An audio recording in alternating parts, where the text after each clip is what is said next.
and obstructionism if it's the case that those in power recognize that this policy might be paternalistic. And the reason that we aren't allowing this incorporation, right, the reason why we don't want to, or we're being hesitant about incorporating this, this new idea is because it's paternalistic, then fine. If it's the case that it's just about money and it's about saving dollars, then, you know, we need to fight for that because that's just ridiculous. But there is at least a valid argument of why there should be some obstruction. Conversely, however, the question then becomes, what is sort of the counterpart to policy, right? What is it that we the people do that's sort of counter to this idea of policy, right? Well, this is pretty obvious, or hopefully it is. We'll label this number 2. We'll label this number 2.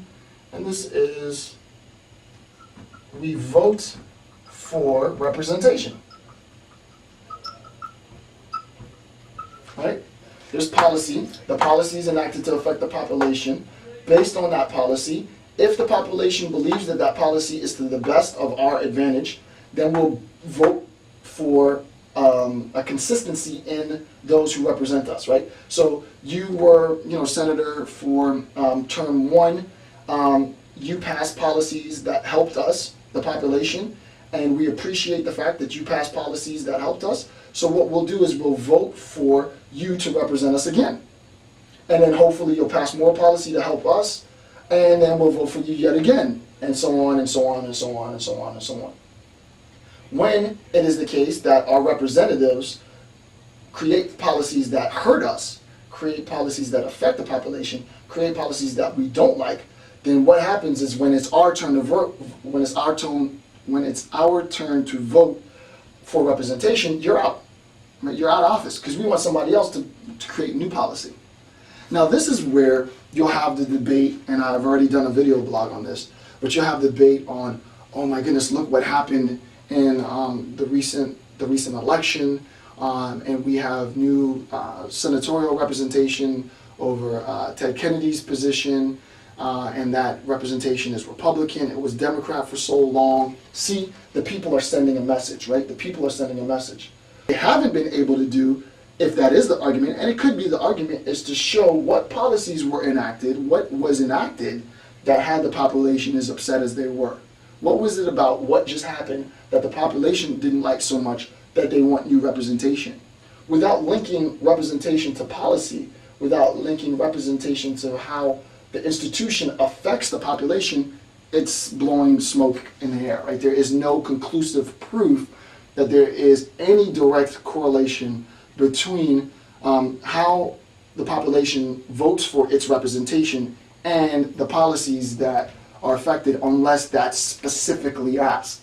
So for those who you are a bunch of pollers and you like to go out there and do polls and do assessments, that would be a more analytically sound assessment than trying to, you know, sort of through hyperbole say, oh, well, the population is just pissed and they're just wanting new representation, and there is no direct relationship to the counterpart of representational votes being policy, right? So that's the next level.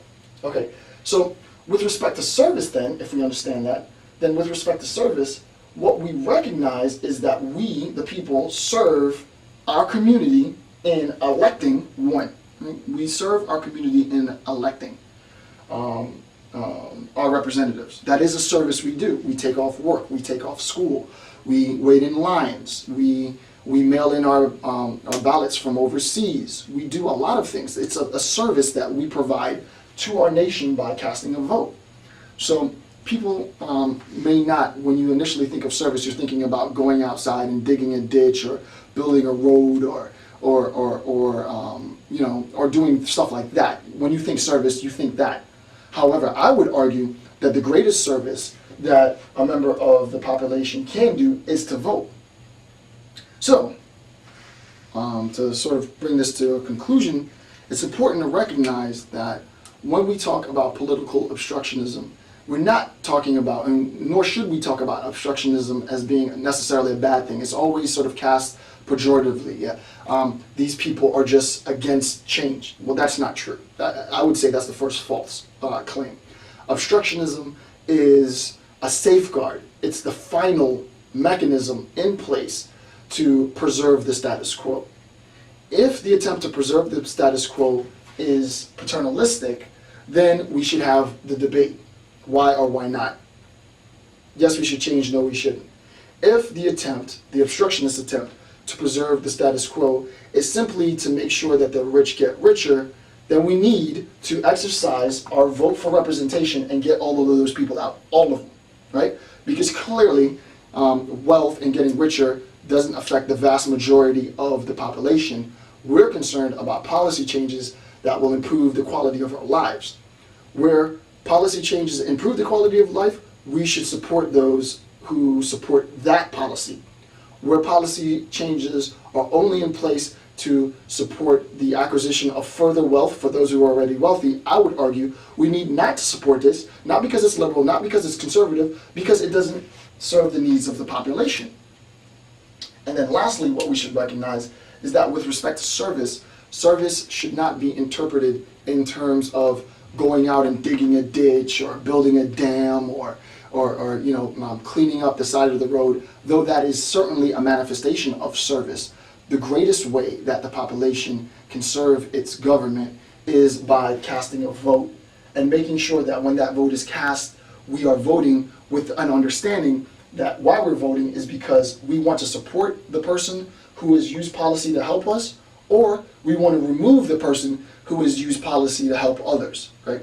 And that's basically it. So political obstructionism isn't always a bad thing. Paradigm shifts aren't always to be understood as a threat, and the people do have a voice and should use that voice in their service and their recognition that their vote is their power. With that being said, hopefully this made a little bit more sense to political obstructionism and paradigm shifts. I'm Dr. Jason J. Campbell. Thank you for watching my video. Have a good day.